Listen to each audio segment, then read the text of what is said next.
Welcome to Cut the Ish, Real Talk Sports, where we strip away the fluff and get straight to the heart of the game. From the hottest plays on the court to the controversies off it. We're breaking it all down with unfiltered takes and raw honesty. No sugarcoating, no holding back. Just real talk for real fans. Let's get into it.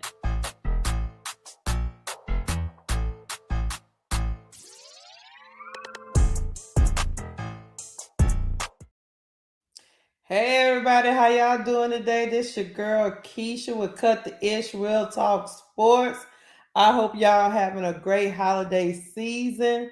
I'm up here for my weekly podcast. We're gonna talk about Cori Close getting upset with the media, and we also gonna talk about these probably too early National Player of the Year for women's college basketball. We're gonna talk about that today. But please, as you come in the building, hit the like button for me. Do that for me. Hit the like button. And if you haven't subscribed to Cut the Ish Real Talk Sports, please subscribe to my channel. I hope everybody's having a great day. I'm having a great day. We are almost looking like we're real close. It is December the 28th. Conference play is upon us. Some of these teams will we're going to be able to determine between the top echelon and the ones that are just limping along, even though we didn't see some cracks in some teams in the top 25. It really gets dicey around this time of the season when everybody heads into conference play. I would say SEC is tough. I mean, all the other conferences are tough too, except for the one that probably UConn is in, because women's college basketball is getting real tough. The conferences are with all this NIL money roaming around. Everybody gets to attract some of the best college basketball players to their program, and it's starting to show because where I would say, look, I know the SEC is always a hard conference, but also, I mean, even the Big 12 is starting to be real crazy out there. It is not a cakewalk like it used to be. I mean, what's going on, Miss D? What's going on, Miss D? I mean, which conference is UConn in? UConn is in. I always get them mixed up with the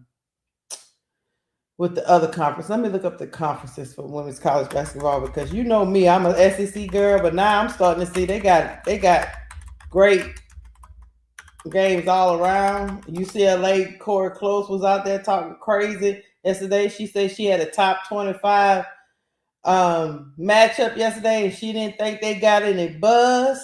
So it is what it is with that. Let me just look at it. Hold on. Let me look at all the teams. So you got the Big East, you got the Big 12, you got the SEC. Let's see who's in the Big 12. Which one? I want to say the Big East is probably where UConn is at. Yeah, that's where UConn is at. They kind of, they're a little trash over there in the UConn. In the UConn land, I mean, that's Butler, Creighton, DePaul, Georgetown, Providence, Seton Hall, St. John, UConn, Villanova, and Xavier. So not much to see there in the Big East. But in the Big 12, you have Arizona State, Arizona, BYU, Baylor Bears, Cincinnati, Colorado, Houston, Iowa State, and Kansas State, Oklahoma State, TCU, Texas Tech, UCF, Utah, and West Virginia. So, and of course, we all know the SEC has Bama, Arkansas, Auburn, Florida, Georgia, Kentucky, LSU, Mississippi State, Mizzou, Oklahoma, Ole Miss, South Carolina, Tennessee Vols, Texas A&M, Texas, and Vandy. So yeah, I thought I had that right. The Big East is not that. The Big East is not that. It's not that hard to get through. So UConn should probably have a cakewalk. Which one is And then we got the Pac-12. Look at the Pac-12. I guess Pac-12 is the funk now. Okay, all right. Moving on from that. Which one is you? Do anybody know what conference? What conference is USC in or UCLA? Because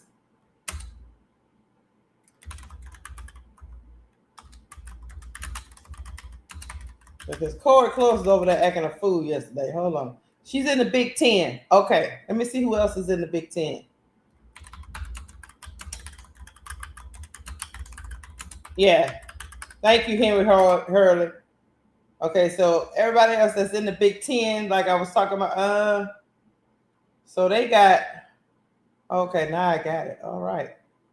The Big Ten is Maryland, Nebraska, Illinois, Ohio State, UCLA, Michigan, Iowa, USC, Wisconsin, Michigan State, Oregon, Indiana, Washington, Minnesota, Purdue, Rutgers, Penn State, Northwestern. Yeah, man. So the only top tier team that's really in not too good of a conference would be UConn, because everybody else, the top team is UConn. Number 2 is Texas. They're in the SEC. Number 3 is South Carolina. They're still in the SEC. UCLA is in the Big Ten, and LSU is still in the SEC. Then when you get to like 6 to 7, Michigan is in the Big Ten. So everybody else that's going into conference play is about to go into a gauntlet, and we kind of seen that.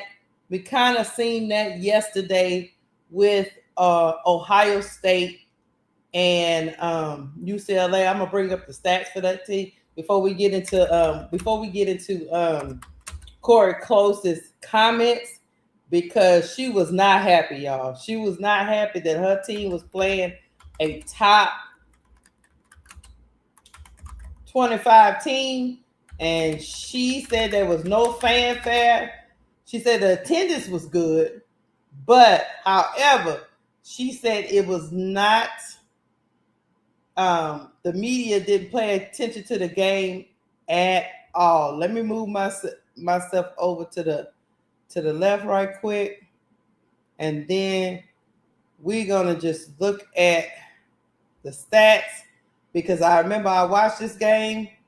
It came down, even though the score was 82-75, UCLA did not have an easy time with Ohio State, who is ranked number 19. UCLA is ranked number 4. It extends its winning streak to 6 games with a win over Ohio State. I'll just read a little bit. Lauren Betts had 18 points and 16 rebounds. Kiki Rice added 16 points, and Angela Dugalich had 15. As UCLA 12-1, 2-0 in Big Ten beat the Buckeyes for the 4th straight time, dating back to December 2023. Jelani Cambridge led all scorers with 28 points, and Elsa Lamilla added 13 points and 7 rebounds for Ohio State, which had its 9-game winning streak halted in its conference home opener. The Bruins built a 76-60 lead midway through the 4th quarter before Ohio State closed the gap behind strong defense and key late baskets from Cambridge, Tiana Todd, and Chance Gray. The Buckeyes closed within 6 points with about 2 minutes remaining, but got no closer. UCLA out-rebounded Ohio State 47-33, including a 19-10 edge on the offensive end that led to a 35-10 advantage in the second chance points. Lauren Betts anchored the Bruins in the paint as UCLA outscored the Buckeyes 50-32 inside. This was a top 25 matchup, and a lot of people did not talk about it, even though it did feature number 4 UCLA Bruins, who supposedly has a player on their team that could be possibly the number 1 overall pick in the WNBA draft. She played that, Lauren Betts, she played 32 minutes. She had 18 points, like the article said. She had 16 rebounds. It was a double-double for her. 18 points, 16 rebounds, 4 assists, 3 blocks in the win over Ohio State. Meanwhile, her coach said this. Yes, it does. Once again, Drew Brown, rebounding wins the game. Lauren Betts came out there in the paint. 18 points, like I said, 16 rebounds. This is the Lauren Betts. How can I say this? Lauren Betts needs to be this dominant force down low every game. I will say that. She had some help from Neekins, who gave her 12 points. Jaquez gave her 12 points, and Kiki Rice gave her 16. So they dominated in the paint, as June Brown was saying. 47 rebounds to 32 for Ohio State. They just couldn't keep the Bruins off the board. But let me bring up Cori Close's comments, and we're gonna get into it, because she was not happy, y'all. She was mad. All right, let me go down here to her comments, because I had them. Oh, here we go. It's kind of small, but anyway, I'll read it to you.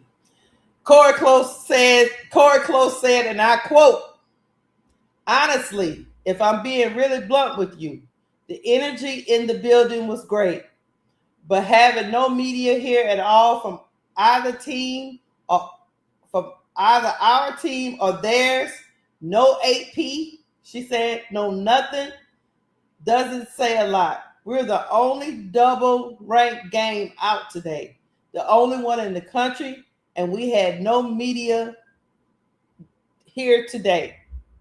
You're the only one that asked to talk to me, and credit to you, but I don't mind if you print that either. Like, for the only game they had 2 ranked opponents to not have more coverage over this particular game, disappointed.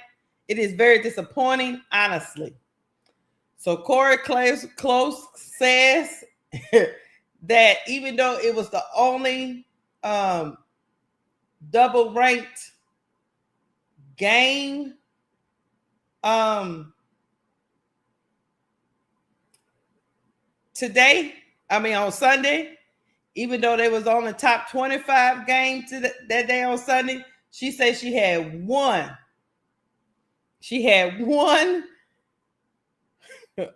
media member come up to her for an interview. Meanwhile, back at the ranch, I want to ask y'all that before we get into. I'm gonna show you just another example of another team that was getting a little bit of action, but I want to hear from y'all in the chat. Do you think Cori Close should she be upset that the media is not really covering her team? Because really and truly, in my opinion, this is just my hot take.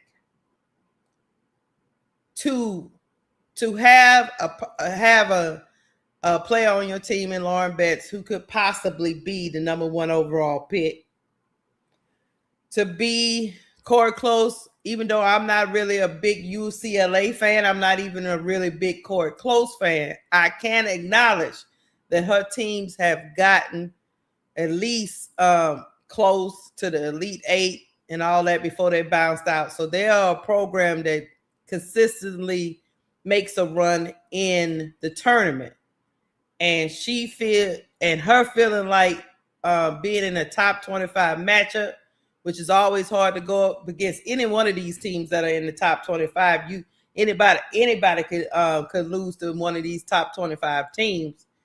And to only have one media member covering that game yesterday, with it only being the only one that was a top 25 matchup, I do agree with her. I can understand why she's upset. I do. I think we are in this new era of branding. And media, as we have lamented on all these live streams we've talked about, media follows the brand. They follow who's making noise online, who's trending, who's doing all these different things. Sometimes it's not always about the basketball. You have to have some type of storyline. You have to have something people can grab onto and follow. And unfortunately for Cori Close and the UCLA Bruins, and I could be totally off base, but they don't really have a big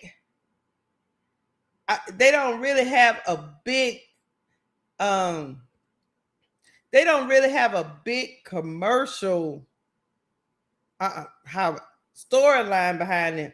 Their storyline behind them is supposed to be about Lauren Best becoming the number 1 overall pick, but she has since fell off, and people don't think she's gonna be the number 1 overall pick. A lot of people are saying Hazy Fuzz ever since Dallas got the number 1 overall pick, and we all know Paige is over there at Dallas Wings. A lot of people are thinking that it's going to be AZ Fudd, and they kind of pushing Lauren Best a little bit to the side. But I get what Coach Close is coming from. Top 25 matchup on Sunday. I forgot what time they went, but they were always going to be competing with NFL, but that shouldn't matter because you got your own women's college media correspondents.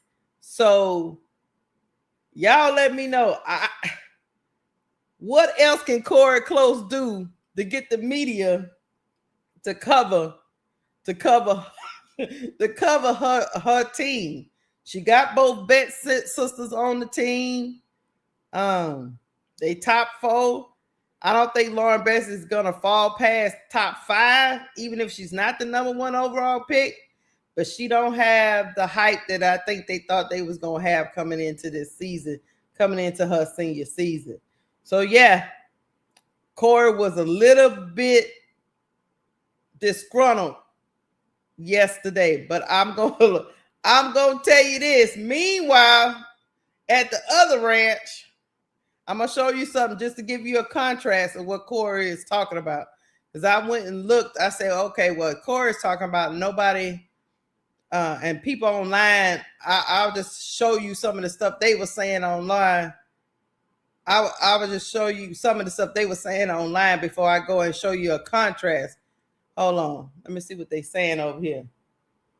A couple of people said, I agree. This is embarrassing for those outlets not covering those teams in their respective area. Because see, Cori Close said not even her conference covered them. Then somebody said it's women's college basketball. I'm sorry, but it's not a good product. It doesn't create rating milestone. Fix the product, you'll get the media. I don't agree with him. The college game is a good product. It always by the time tournament time comes in, they'll be ready to go. I'll just to debunk some of that stuff that people be saying online. Hold on, let me bring this up. People just be talking about this product and that product. I don't think it's that, because I'm gonna bring up the records for the ratings last year. Last year. Here it is. Here it is. Let me see if I can make it bigger. Oh, that's too big. All right. Final Four had 39,508 attendees. Meanwhile, on the women's side had 18 million average viewers over CBS networks, and the men had 18 million over CBS networks, and the women had 8.5 million over ESPN's networks for their Final Four viewership. If you go a little further down in this thing, let me see what it says up here. I had it at one point. I was reading this earlier today. The D1 Women's Championship brought fans from all 50 states and 23 countries to Tampa, Florida. Total current tournament attendance records reached 351,000, the third highest all-time mark. It marked the fourth straight tournament to top 315,000, a run previously matched only from 2001 to 2004. That earlier stretch averaged roughly 325,000 fans per year. The current 4-year run, more than 365,000 per tournament. The 2025 Women's Final Four games at Amila Arena drew a combined 39,000 fans, the highest mark since 2019. That was just the people coming through the door for a tournament. For the women, far as ratings, the D1 Women's Championship between UConn and South Carolina averaged 8.5 million viewers and peaked at 9.9 million, the third largest audience since ESPN began its exclusive rights agreement in 1996. The semifinals averaged 3.9 million viewers across ESPN, trailing only the past 2 years. UConn versus UCLA led the way with 4.1 million viewers, peaking at 4.7 million. So last year in the semifinals, Cori Close team and UConn drew at its peak 4.7 million viewers. The Elite 8 games averaged 2.9 viewers, the second highest mark on record, and up 34% from 2023. According to ESPN, it was the second most viewed women's tournament on record. So all that stuff that people be running around here talking about, a lot of times people don't tune in. You have one other thing that's working here. A lot of times people don't tune in. That's on the men's and the women's side until it's almost tournament time.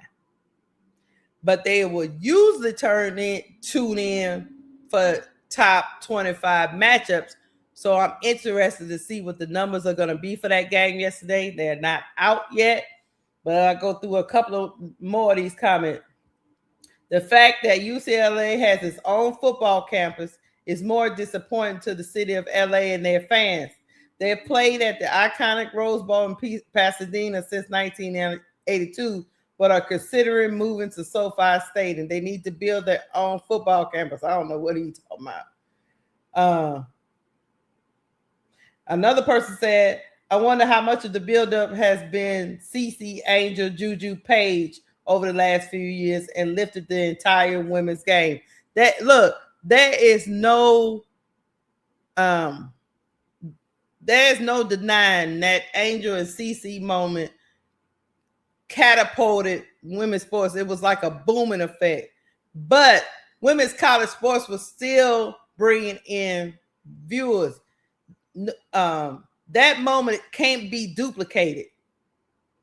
But Juju I will concede this. Juju going down probably hurt Cori Close in the Bruins.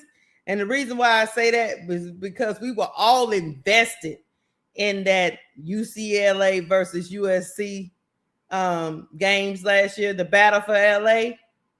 Those were some of the biggest rated games of last year. And now that Juju is out, it's not the same. It's not the same feel. I would say that. It's Monday, so you know. So let me go to y'all comments before I show y'all contracts, because I think Coach Cori is forgetting that she don't have the same storylines to promote for her team right now. Hold on, let me put myself back over here. Let me get to some of y'all comments before I show y'all something else. Somebody said me. Okay. Who? Chicago Cheetah say the media doesn't want to cover the sport because they can't push one or two people against one another. I get it, because you know they want some type of rivalry. Just like we were just like I look, Chicago Cheetah. I understand where you're coming from, because that's just like last year. They could push USC versus UCLA. They had a storyline they could push. They had them going up against, I think, 3 times, and they kept calling it the battle for LA, and that got them a lot of ratings. So and then Chicago City says there are real fan bases across the sport. Just look at LSU, South Carolina Gamecock, LSU and UConn and USC. Correct. Some of these teams have their own built-in fan base, and the media reacts to that. I'm gonna show y'all that in just a minute. Hold on, before I get to before I forget to do this, let me just show y'all something right quick. While Cori Close was over there talking about she didn't get no coverage. Let me see. Let me show you my LSU women right quick. Because Cori was not getting coverage, right? So she say, and I believe her. I believe her. You know, meanwhile, let me bring this up. Where did I have it? Is it here? No. What's it called?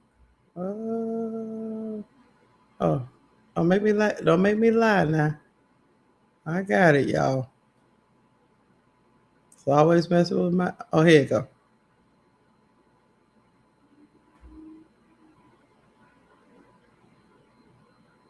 Hockey is here.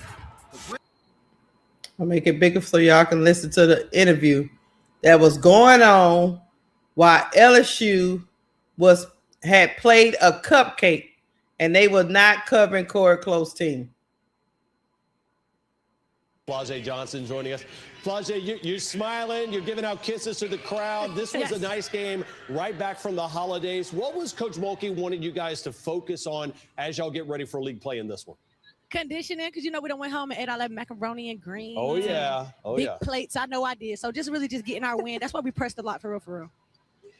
Flau'jae, I have to ask you, since you were able to spend some time with your family, was there a gift you gave or a gift you received or anything that made you smile? I got a new watch, so that was lit. Okay. Period. I got a new watch, so that was cool. I'm not going to make you flex the brand, but like... Audemars Piguet, could have won it by the school. No, there you go. I mean, she's gonna drop some bars here. All right, so let's talk about 3. Let's talk about your teammates right now. Ultimately, this game right here, how big was this kind of for the team atmosphere going into league play? Man, this was super big for the team, man. Shout out Big Bella. Say something, Big Bella. Yo, what's good, y'all? Yeah, man. I don't know, but we got a lot of team chemistry plus a million. Yeah, say something. Yeah, man. We love each other, man. It's my favorite season with these people, man. I love my freshmen. Yeah, Devon.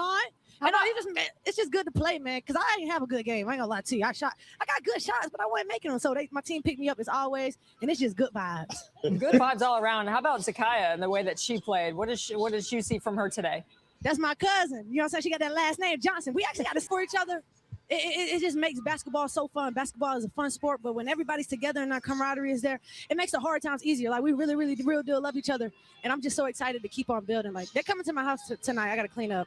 You got to make a song. So it's just great team camaraderie, man. We really hold each other accountable, and that's what you need for a championship team. I'll look forward to the TikTok coming up a little bit later. Look, Flau'jae, everybody talks about y'all's offense, and rightfully so. But what do we not talk enough about this team? Offense. I mean, I'm not gonna lie. Like during non-conference play, I feel like our defense could have been better for sure. But I feel like we've really been locked in practice on really improving. You know what I'm saying? And being a team-led team, like you know what I'm saying, not a coach-led team, and really holding each other accountable. So I feel like you'll see like better on the defensive end. I think we're really like handsy. Like we can get a hands on a lot of steals. I think Malaysia had 8 steals today, and so we're really a gnat with the ball, but we just got to do it more disciplined. You had 27 steals today, Flau'jae. Y'all did all right. Swiper no swipey. We're doing all right. Last one for you, Flau'jae. New Year's resolutions. I don't have one. Are you a New Year's resolution type person, or you're just saying no? Oh no, I'm New Year's resolution all day. I feel I'm the type of person you got to set goals in order to see them and in order to achieve them. I want a 6-pack like Anissa Morrow. So that's pretty much what I'm working on. My former teammate. If y'all haven't seen her 6-pack, good God, that's what I'm working on. That core, baby, that core. There it is. It's a pretty good. I'm coming. Y'all, core they group of taking team. a picture Go with celebrate. Go hang out with the crew. There it is. Flau'jae Johnson. Chat. So why Cori Close was not getting covered. The Tiger women were getting covered in a game where they beat their opponent 109-41.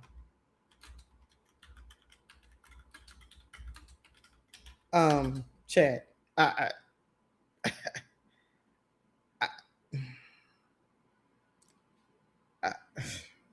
what? Let me know what y'all think about the contrast. What is the reason why the SEC network? Granted, they are the SEC network, so they're going to cover their teams. But why wouldn't at least Cori Close's own conference wouldn't be covering her during the top 25 matchup? That's what I need to know.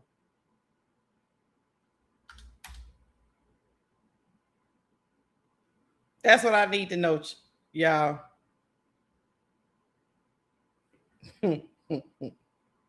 Is it because they don't have no storylines?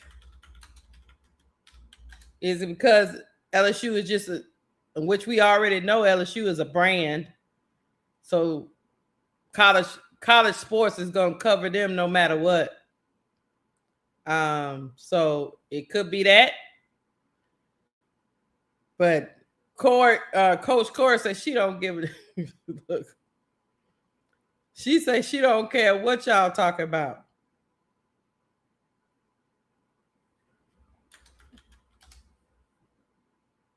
Hold on, I was trying to pull up the picture I found. Hold on, y'all. I'm looking for something right quick. Bookmark. All right, here we go. Meanwhile, I do have it. Okay. Meanwhile, just to keep y'all up on it. Sure. Let's do this. Lil Boosie was up here in the thing, hyping up the Louisiana women. I'm not gonna play the song, but that's them. So y'all let me know. Let me go back to y'all comments. Chicago's just trying to say it. Okay, hold on. Henry Hurley said there was so few media at the UCLA versus Ohio State basketball game that there no video Cori Close statement. I know I had to get it from a statement on X, or we wouldn't even known what she said. Brian Lewis say LSU is just different, which I agree.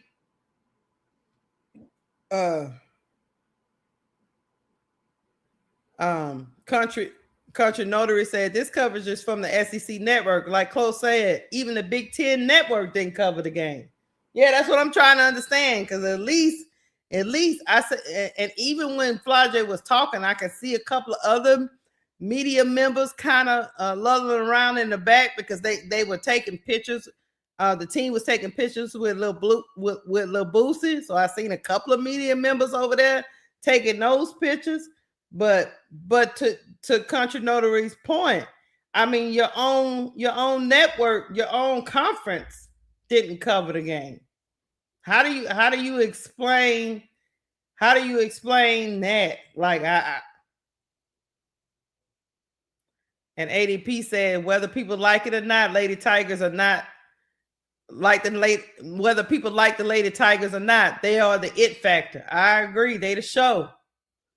Big Girl said they just not that excited. I get it. ADP said maybe they feel she's not doing enough and maybe it's just not exciting. Yeah, I feel you. Hold on. Big Girl say maybe if she had some swagger like Kim and Dawn, the media will pay attention. Now you know, Big Girl.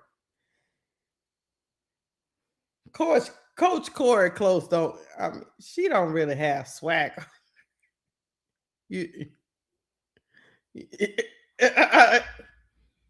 Brian Lewis says it's about marketability, and UCA players are not marketable. Neither is the coach. Yeah, and that's where we get to it. I know a lot of people be running around here talking about, well, you know, if certain people ain't playing, nobody's gonna watch, and this, that, and the third. No, college women basketball been around for decades. That you have to be marketable for the media to latch on to. And it's unfortunate that Coach Cori and the Bruins has a top 5 player on their team far as all the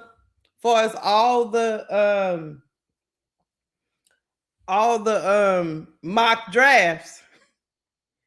And we are talking more about other players than we talking about Lauren Betts. Because in a little bit, I'm gonna start talking about the player of the year rankings, and we're gonna get into that.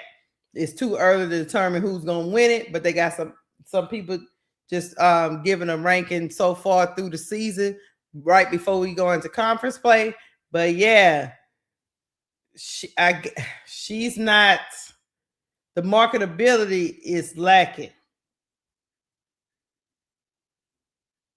You know what I'm saying? Okay, Felicia says media rewards controversies and extremes. UCLA's brand hasn't translated fully to women's hoops coverage. They don't feel they have a large enough star West Coast bias.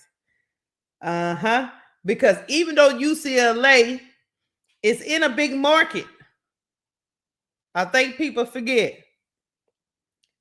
LSU is not in a big market. UCLA is in a big market.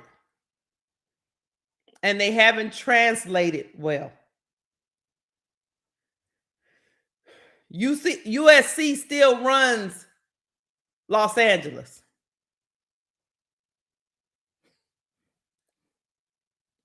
So last year, when they was pushing that rivalry between USC versus UCLA, was it more about USC guys or UCLA? I tend to think it was more because of USC and Juju hype. I don't think the Bruins can carry the hype from in women's college hoops alone in that town. Because like somebody else said, their own network didn't cover it.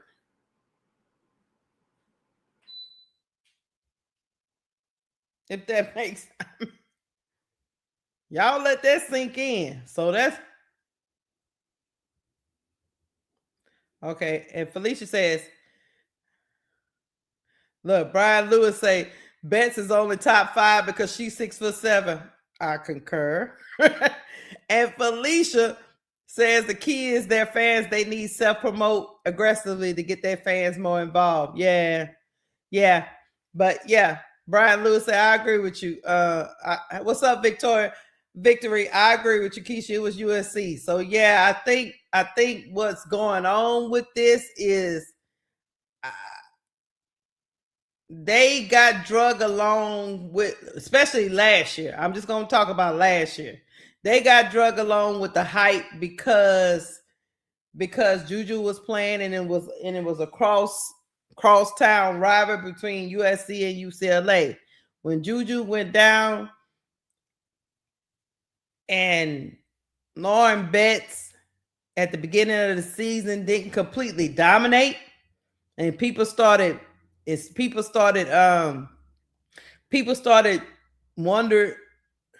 started to be shaky that she could be the number 1 overall pick. She's pretty much, a lot of people have backed off of that, less and less and less and less. It just went down here, and now Cori Close is up here giving statements to media. One media member at a top 25 game state, nobody has even came up and asked me a question except for you.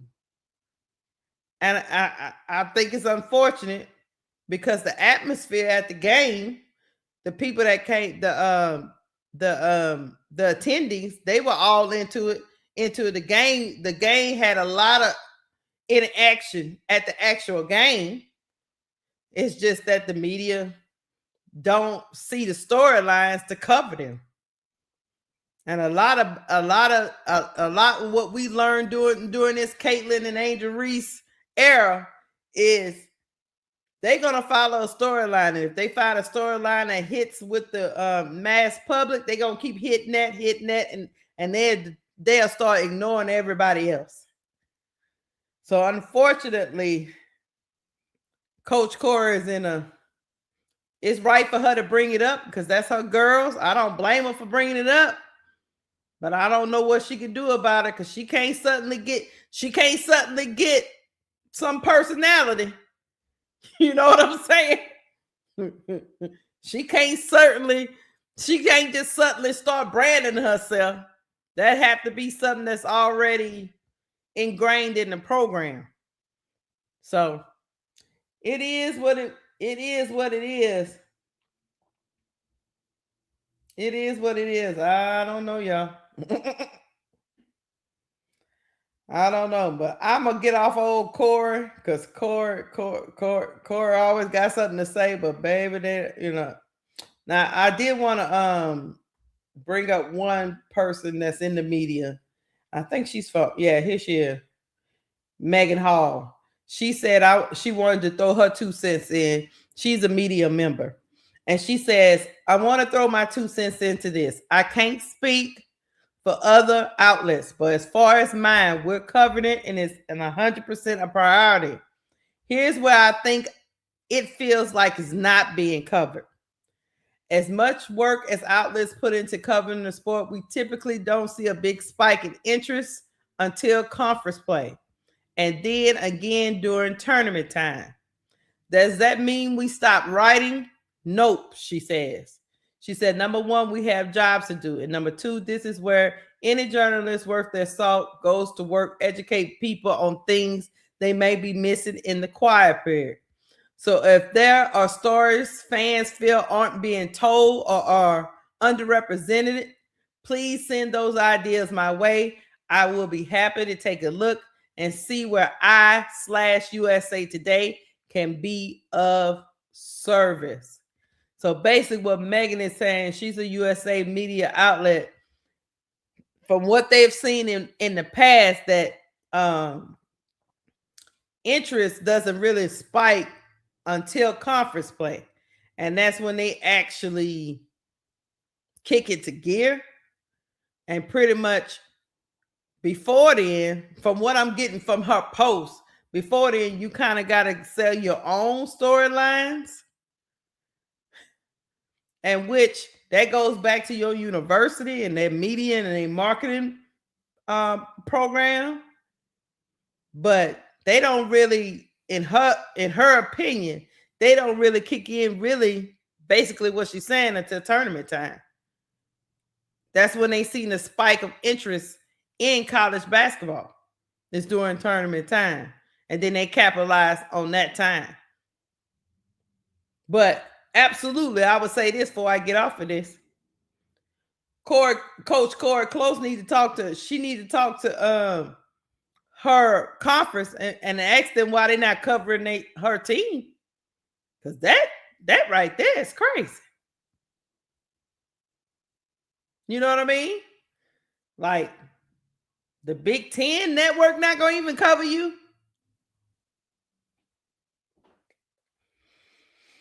June Brown said, no storyline and the personalities don't draw me in. I agree. I agree. But Cora says she mad as hell. So, you know. Look, she says she mad as hell. Look, she says that don't stop her from being mad.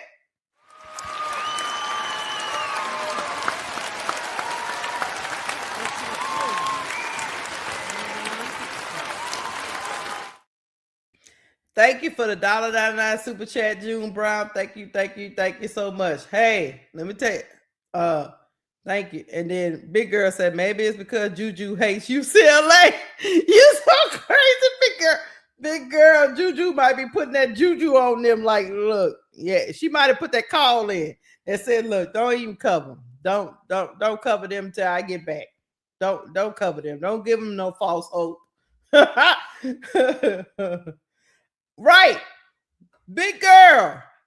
She said, we still mad about the BS she pulled with Angel. Hey, man, I wasn't going to bring it up, but since you brought it up, Coach, I know you thought that was going to be funny at the time. The articles that came out about Angel and the LSU girls at the time that you was over there co-signing on, it hurt your image, Coach Cori. It didn't make people be endearment to you. You looked very weak when that stuff came out. A lot of people remember that stuff. Matter of fact, a lot of people be rooting for you to lose. It is what it is. It is what it is.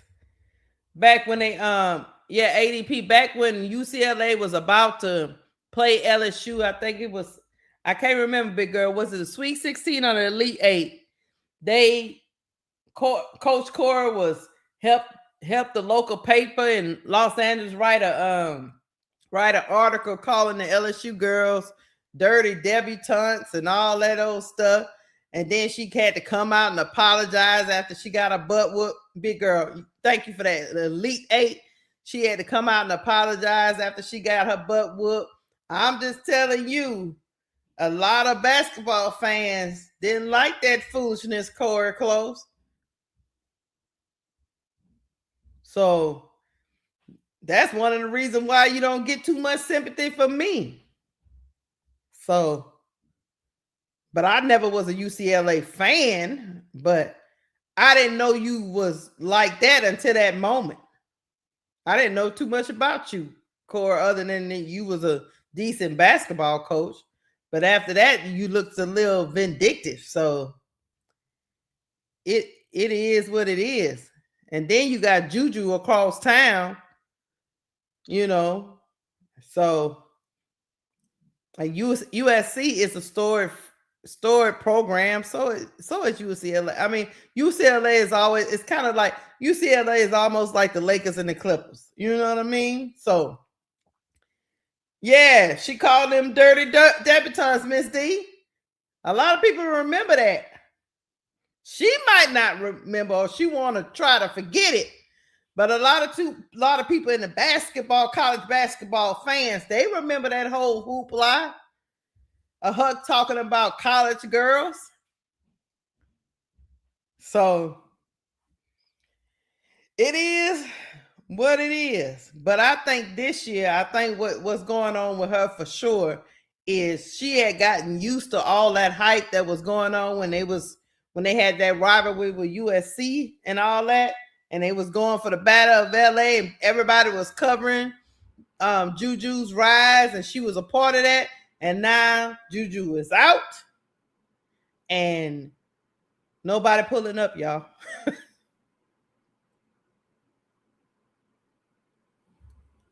Country Notary said, actually, that story about UCLA versus LSU is exactly the type of story that media jumps on, especially when it is a white team versus a black team. Yeah, they jumped on it. They thought it was cute. Country Notary, they thought it was cute. They thought it was nice to be calling them girls out their name. She was very ecstatic to give that interview and talk about them girls like that. Then they walked up in there and got their butt whooped, and the rest is history. So she's not gonna get too much sympathy, but I will say, at least she ain't gonna get too much sympathy from me. But I will say it is not right for her own conference not to cover her team by them being the number 4. Because right is right, wrong is wrong. That's the way I roll.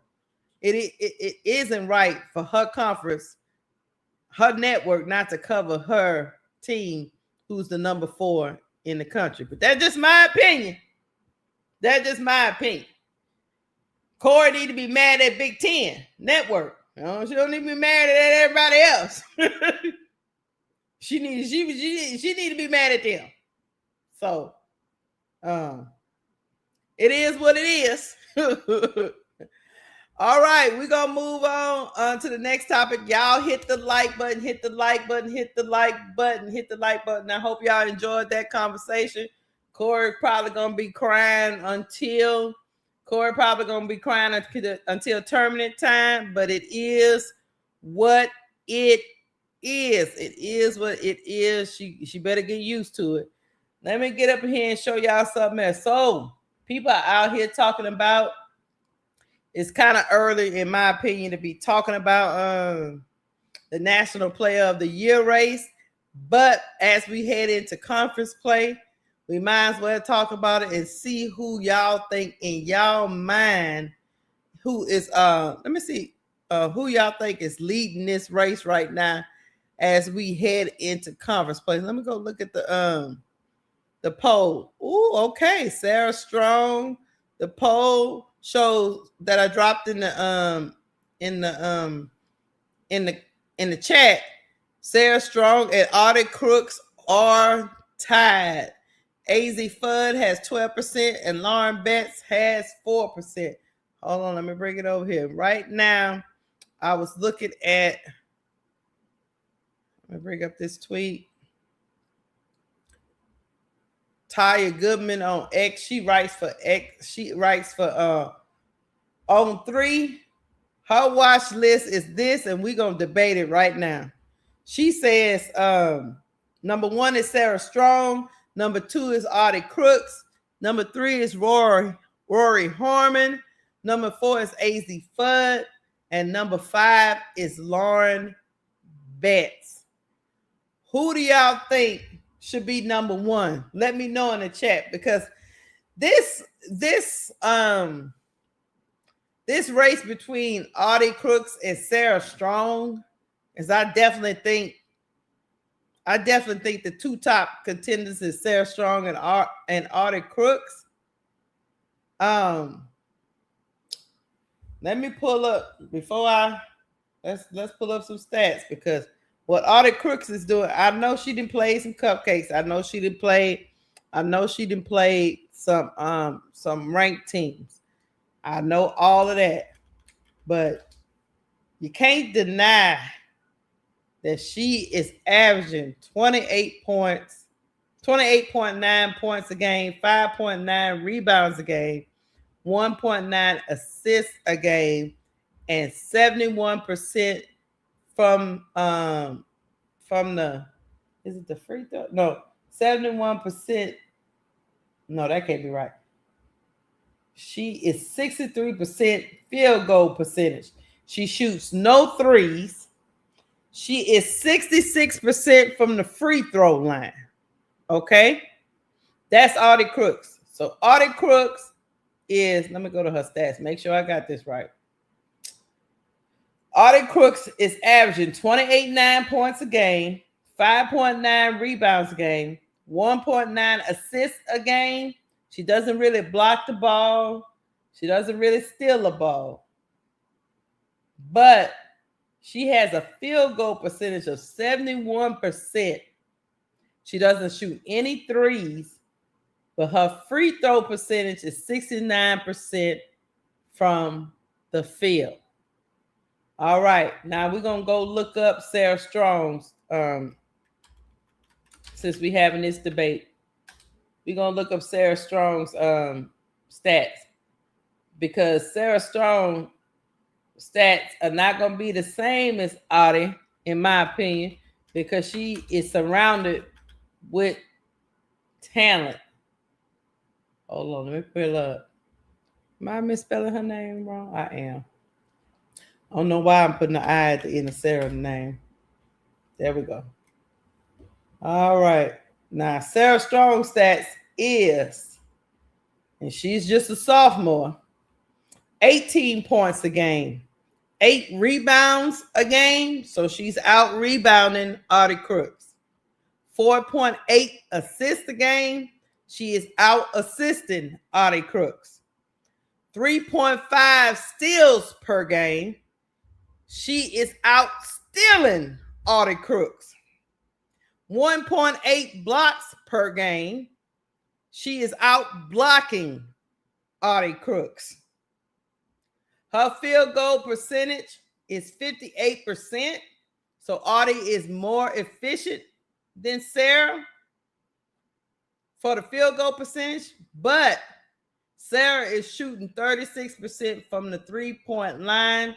Audie Crooks does not take threes. From the free throw line, Sarah Strong is shooting 86% from the free throw line, when Audie Crooks is shooting 69% from the free throw line. Her defensive rating, let me go. I forgot about Audie. Is 6.9. Let me go see what Audie Crooks was.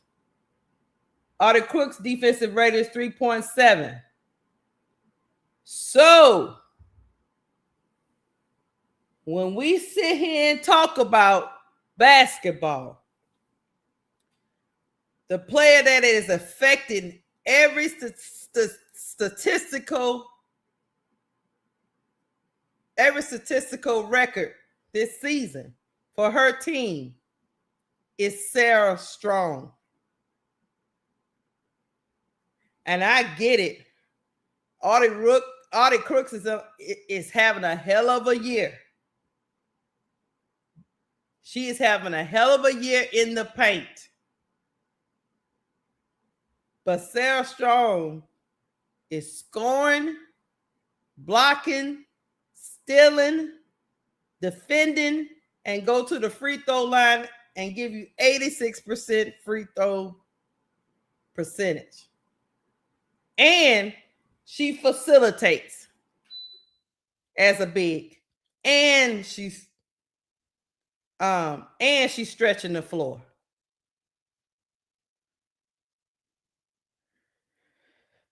Hold on, let me get to the donation. We're gonna talk about that too, Chicago Cheetah, for sure.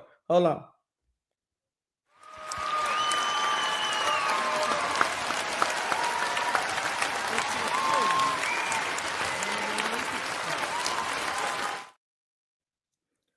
All right. Thank you, Victoria Taylor, for the $2.99 super sticker. Thank you, my sister. Thank you so much. So, in my opinion, I'm gonna give you my opinion, y'all. The number 1 and number 2 is correct to me. Sarah Strong is number 1 through the games we've seen this year. And Audie Crooks is nipping at her heels. My only problem with Audie Crooks is Sarah Strong is she is affecting so much of the box score. So much defense is coming from Sarah Strong's body. Hold on, somebody. Let me get to y'all comments before we move on to the next 3 in this list.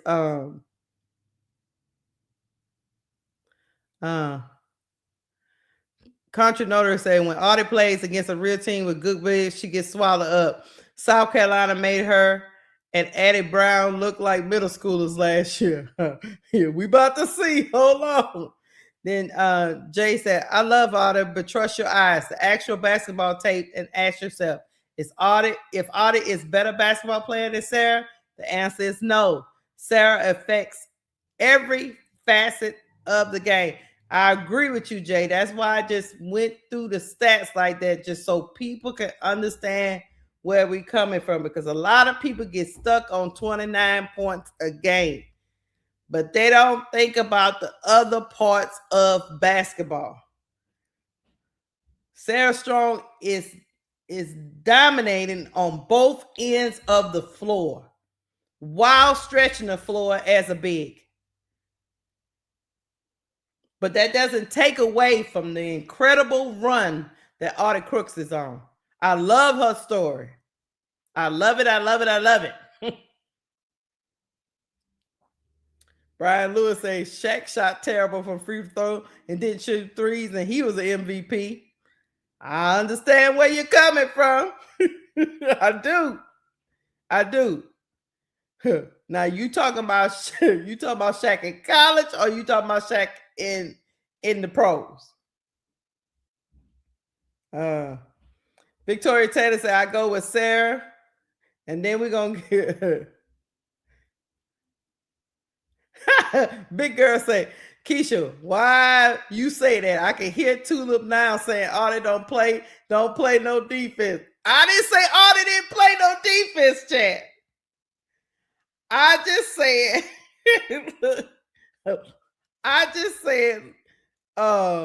that, hold on, my doggone thing and froze. All I said was Sarah Strong is affecting the defensive statistics way more than Audie. That's what I said. I didn't say she don't play no defense. That's not what I said. Why am I frozen? What the hell? Well, anyway, I'll go out and so for me, number 1 and number 2 is right. Now let's get to 3, 4, and 5. Number 3 is Rory Harmon. I'm gonna bring up her stats so I can read them to y'all. Hold on one second. Number 3 is Rory Harmon. Number 4 is AZ Fudd. And number 5 is Lauren Betts. Now, Rory Harmon is having a phenomenal year, y'all. I cannot deny it on Texas. She is having a phenomenal year. I'm going to go through her stats right quick. She is averaging 30 minutes a game, 9.3 points a game, 3.7 rebounds a game, 7.7 assists a game, 2.9 steals. She doesn't really block the ball. Her field goal percentage is 53%. Her 3-point percentage, she don't really take a whole bunch of them, but it's 50%. I don't think she's taking a lot of threes though. According to this, she takes about 0.3 shots a game in 3-point range, so that's not really nothing to throw your hat on. And at the free throw line, she is shooting 67.9% per game. So she is a floor general. I like her assist numbers. I like her that she's still the ball. She's a small guard, so she's very cunning in that. But all right, hold on. Since I done gave you Rory Harmon, let me give you AZ Fudd, because let me see what AZ Fudd doing. AZ Fudd is averaging 18 points per game,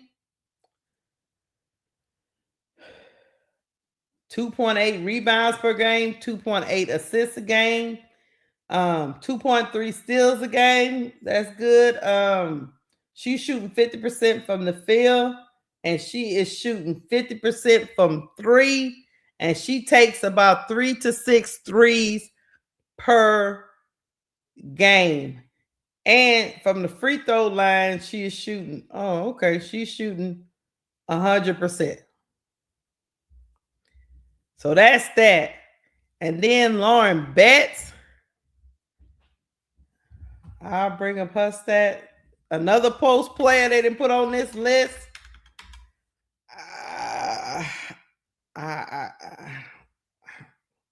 Lauren Betts is shooting 15 points a game, 8 rebounds a game, 3.2 assists a game. So her assists are up.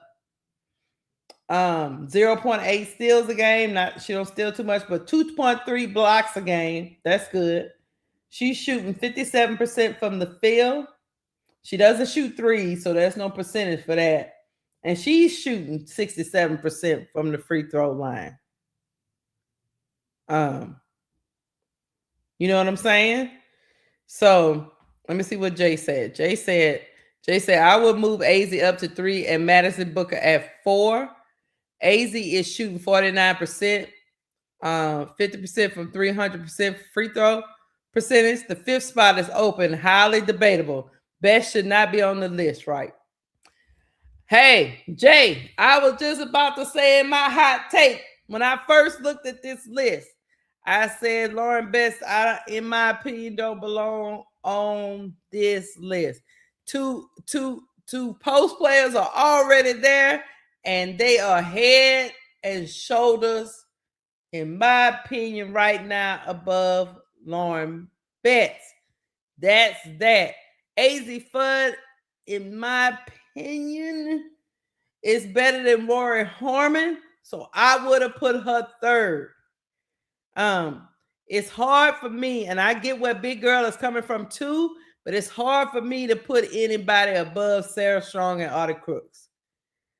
But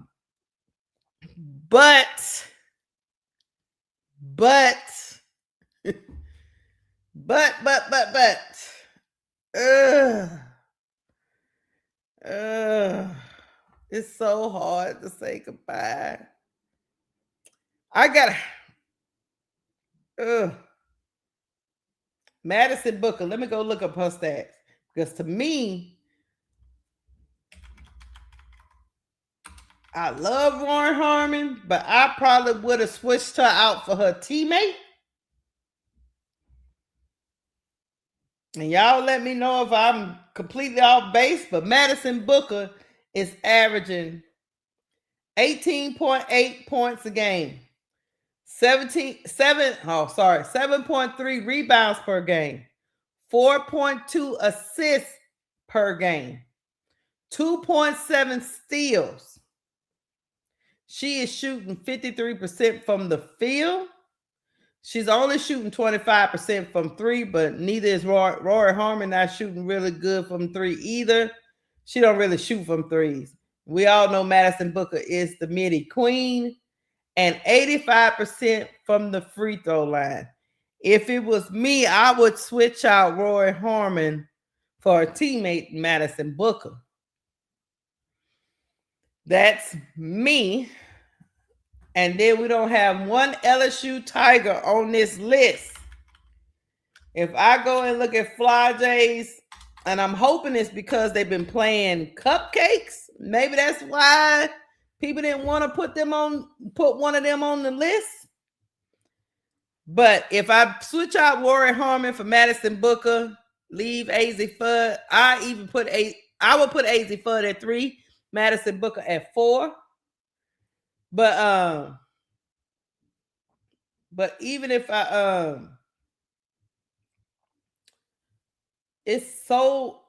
these ladies are so talented, because even Flage's numbers is 15 points a game, 4 rebounds a game, 2.9 assists a game, 1.6 steals a game, and then 52% from the free throw line, but field goal percentage is 52%, but from three, she is 51%, but 67% from the free throw line. All right, let me go check out. They got so much firepower over there on that LSU team that I don't think we're gonna have a clear person to pick out. Because the Malaysia Fuwale, she's averaging 15 points a game too, just like her teammate. 3.5 rebounds a game, 3.8 assists, 4 steals a game for Malaysia Fuwale. 1 block per game. 53% from the field, 30% from three, and 78% from the free throw line. And then I'm gonna go look up the other part of that big three, which I'm pretty sure the stats gonna be pretty much the same because they're a three-headed monster. Michaela Williams, she's averaging 12.6 points a game, 4 rebounds a game, 3.4 assists a game, 1.6 steals a game. She doesn't really block the ball. She's at 55% field goal percentage, 42% from three. Free throw line, 78%. So there you have it. So in my opinion, the LSU girls, because they are so balanced with so much offensive talent, it's hard to pick from that. It's hard to pick from that team. So I kind of understand it. As far as my LSU girls, but if it was me, 1 would be Sarah Strong, 2 would be Artie Crooks, 3 would make Madison Booker, 4 would be 3 would be AZ Fudd, 4 would be Madison Booker, and number 5,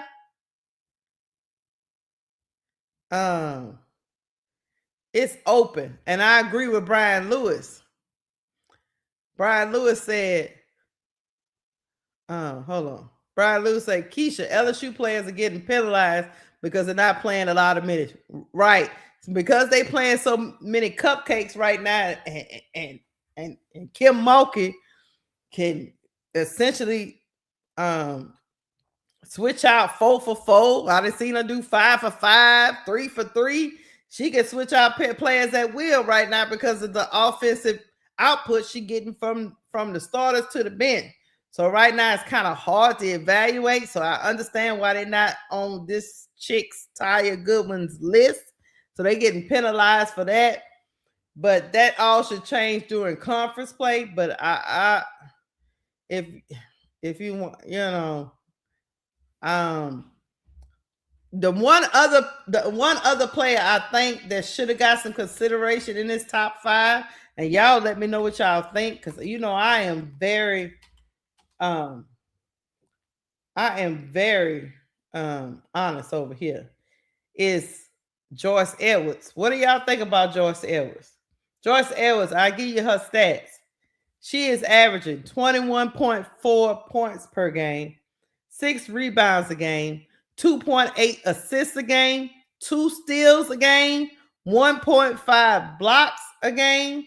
She's shooting 61% from the free throw line, 40% from 3, and she's shooting 63% from the I take that back. She's shooting 61% field goal percentage and 63% from the free throw line. She got to get them free throws together. But 21 points a game, 6 rebounds a game, 2.8 assists a game, 2 steals a game, 1.5 blocks a game. Shooting 61% from the field.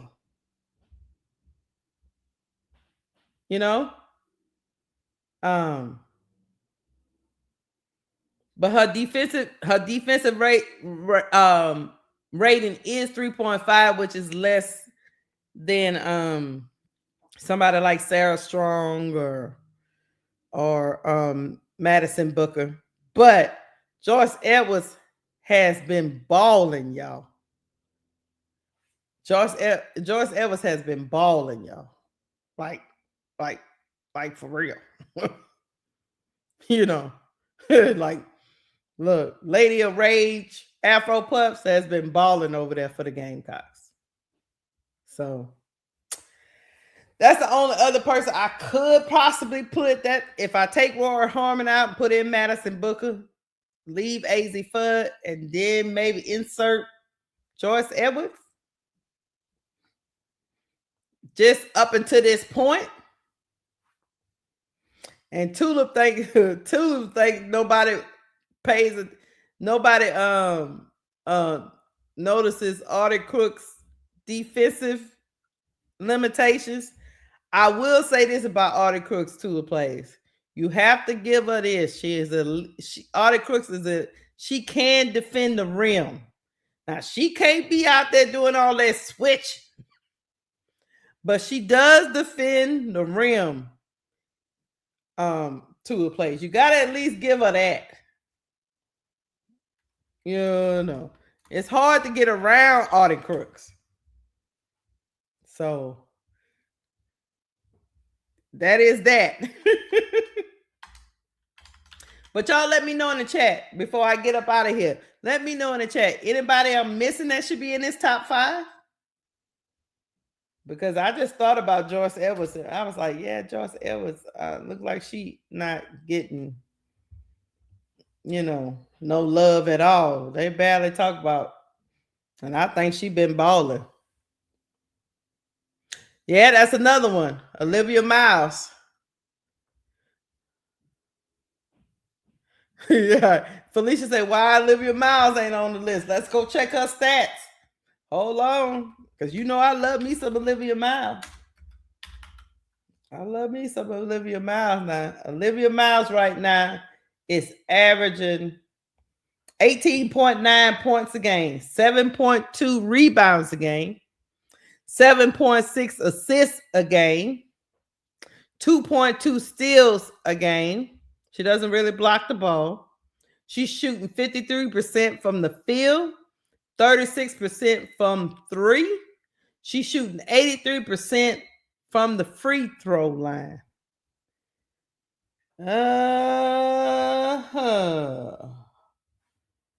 Well, now I done got interesting, chat.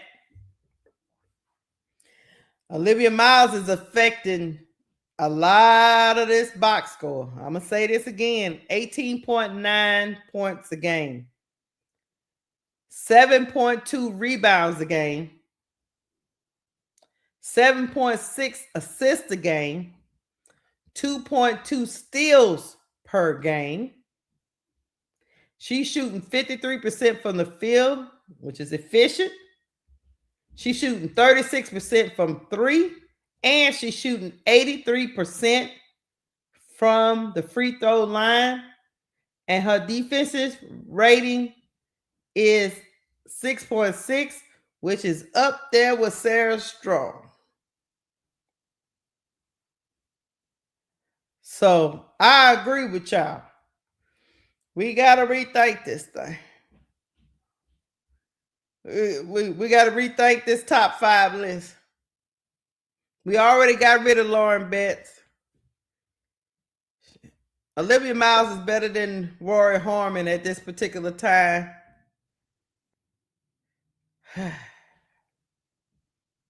But I had switched out Rory Harmon for Maddie Booker, remember? Okay. So if we want to keep it a buck, it probably should be somebody said 2 places that Maddie has to be in. So if we want to keep it a buck, we could do Sarah Strong, Artie Crooks, Madison Booker. Well, I think AZ Fudd should be 3. Madison Booker and then Olivia Miles.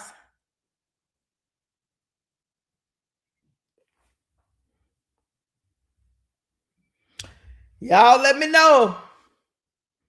Rory does have those. She does have those games under her belt, Tula plays, but I am not putting Rory and Madison in the top 5. Not both of them. Just not. Ooh. Let me see who TCU didn't play. Since she always talking about who people didn't play. Let's see if TCU played in and ranked opponents.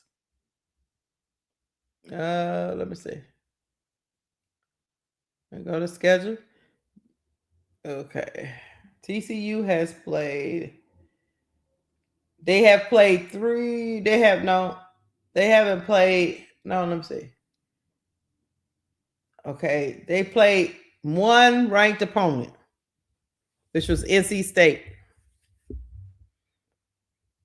And so Rory played.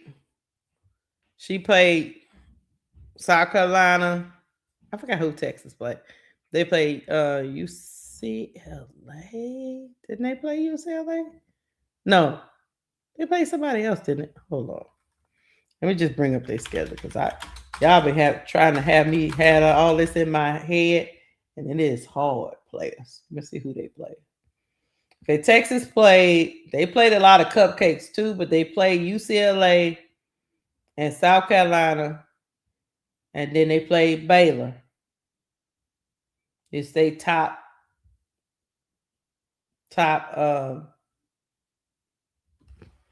So yes, South Carolina and UCLA. So they played 2 top, and TCU played 1.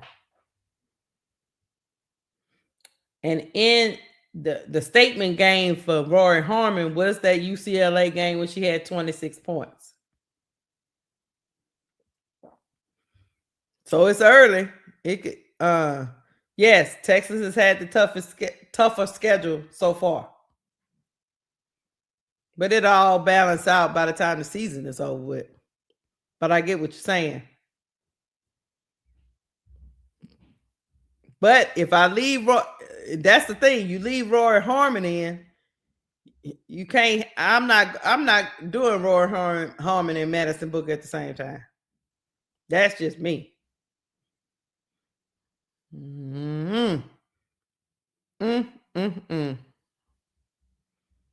Well, two said no, it doesn't balance, Keisha. Big 12 week. Well,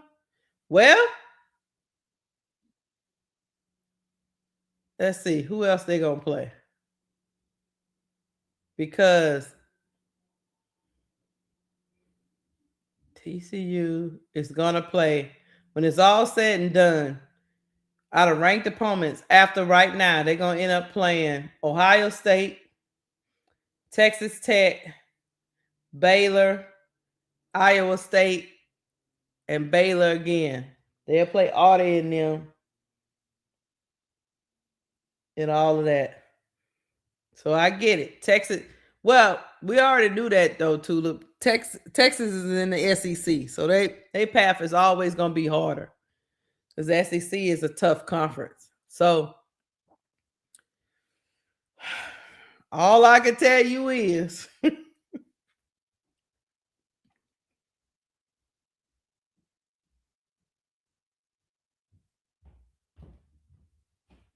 yeah. But we do that on purpose, you know. So I would say this, chat. Y'all let me know. Y'all put it in the chat before we get up out of here. Y'all let me know who y'all top 5 is. Because y'all done listen to all the ones I brought up. I brought up Sarah Strong, Audie Crooks, Roy Harmon was on this list. I brought up Madison Booker. I brought up AZ Fudd. I brought up I'm not with the Lauren Betts thing. I'm just not with it. I brought up Joyce Edwards. We brought up Olivia Miles. Y'all let me know who y'all top 5 is before we get up out of here. Y'all let me know who y'all top 5 is. Because if it was left up to me and I had to vote today, it would be rough for me because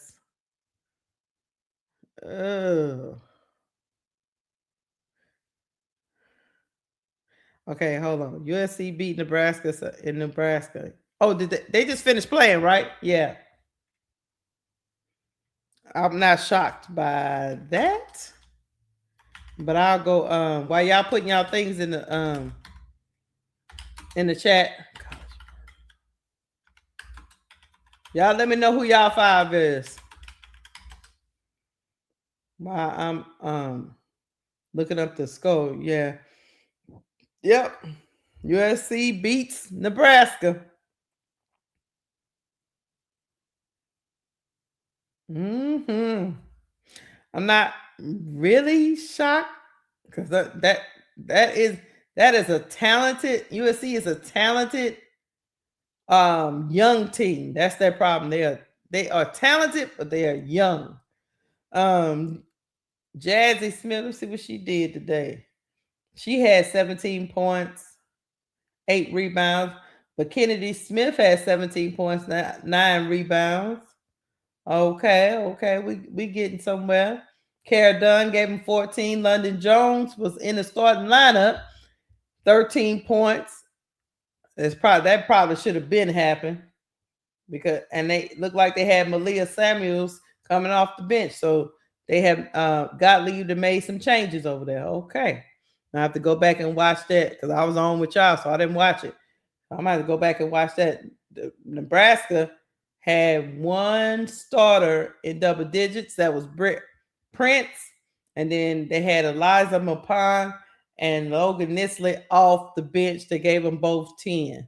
So, yeah, that's a game I have to go back and watch. All right, let me see what some of y'all said before we get up off of here. Let's see. Did y'all give me y'all 5? Tula Play say her 5s are Sarah, Audie, AZ, Maddie, and Hannah. Yep, we didn't talk about Hannah, her doggo. So many good players in college. Okay, let's see. Okay, let me see who else got. Okay, Miss D said Audie, AZ, Olivia, Maddie, and Joyce. I ain't mad at your list. I ain't mad at your list at all. I don't know why you leaving my girl Sarah off, but I get it. They are playing some cupcakes too. I get it. But every time UConn has been tested by a top-ranked opponent, they don't leave no doubt. So, but I get it, Miss D. Let me keep going. Yes, Jacob said, Miss D, no Sarah strong. Yeah, it's hard for me. Oh, not at first, Miss D. Oh, okay. Miss D didn't change it. She said Sarah, AZ, Olivia, Joyce, Maddie. You know what? I can live with that list. I can. For now. Look, for now. ADP said Olivia, Audie, AZ, Big 4, and Sarah. I can live with that list. I definitely can, because I think my LSU girls are being penalized because they're playing cupcakes and they are not playing the whole game. Like Brian Lewis said. They have so much talent going on because they playing cupcakes and they so much talent going on against those cupcakes. Kim could be out there just changing up matchups at will. So I feel you, ADP. Felicia said Sarah, Audie, Olivia Miles, Joyce Edwards, and AZ. Sarah, Audie, Olivia Miles, Joyce Edwards, and AZ. I like that list. I like that list. Yeah, Miss D was like, no, I like Sarah. I forgot. And Tula Plays say we be disrespecting Hannah Hidalgo. I like Hannah Hidalgo. It's just sometimes she don't always play winning basketball. I love her though.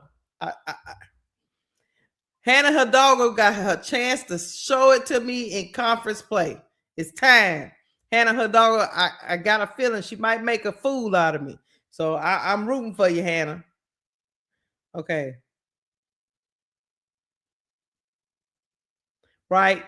Same thing I just said, Brian. Tula, Maddie is playing 30 plus minutes a game. Flage might be playing 23 minutes a game. Right.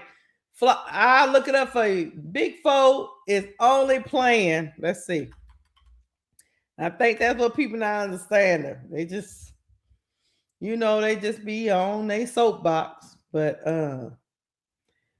Big Four is only playing 22.9 minutes a game, chat. And she's still averaging 15 points a game. Moving on.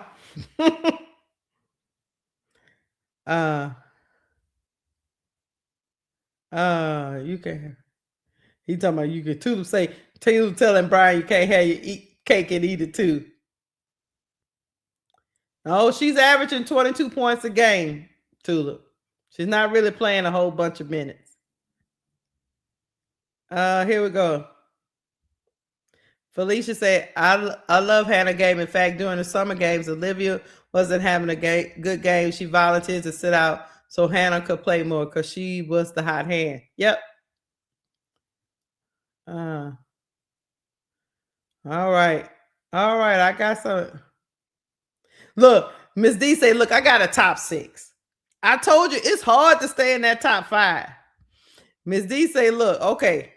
It's Audie, AZ, Olivia, Joyce, Maddie, Sarah. I'm okay with that top 6, Miss D. I'm all right. It's hard, man. It's hard to get it down to 5, man. It's hard. It's hard, man. Yeah, all right. All right, guys. We about to get up out of here. Thank y'all for pulling up. I'm over my time. Y'all done got me over my hour lunch break, but this was fun. Y'all, I'll be back on Wednesday at 2:30. You guys have a great rest of your day. If you haven't hit the like button, please hit the like button. If you own the playback, please put in the comments who you think the top 5 to 6 players in women's college basketball are going into conference play. Let me know in the comments. You guys have a great evening. Hit the like button. If you haven't subscribed to Cut the Ish Real Talk Sports, please subscribe. Thank you. I'm out.